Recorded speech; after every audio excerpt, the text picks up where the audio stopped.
A diagonal de um retângulo mede 2 raiz de 3 e forma com um de seus lados um ângulo de 60 graus. Calcule o perímetro desse retângulo. Então, nós temos um retângulo onde a sua diagonal ela vale 2 raiz de 3. E temos também que essa diagonal forma com um de seus lados um ângulo de 60 graus. Então, nós vamos ter uma situação de dois triângulos retângulos e a gente consegue, a partir desse ângulo, trabalhar e descobrir as demais medidas. Então, veja bem, o que nós vamos ter aqui, um cateto que eu vou chamar de x, que no caso é um lado desse retângulo. Se eu utilizar o cateto oposto, que é x, e a hipotenusa, que é 2 raiz de 3, a relação trigonométrica que associa o cateto oposto com a hipotenusa é o seno. Então, vai ficar cateto oposto x e hipotenusa 2 raiz de 3. É necessário saber que o seno de 60 é raiz de 3 sobre 2,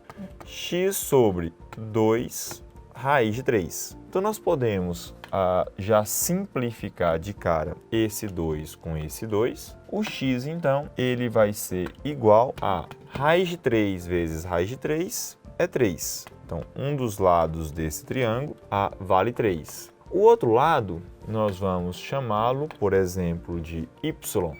E aí você pode fazer ou Pitágoras ou usar a relação trigonométrica também, cateto adjacente a 60 em relação à hipotenusa, que é 2 raiz de 3. Isso é o cosseno. O cosseno de 60 é o cateto adjacente a 60, que é o y, dividido pela hipotenusa, que é 2 raiz de 3. Cosseno de 60 é meio, então fica y sobre 2 raiz de 3. Podemos simplificar esse 2 com esse outro 2.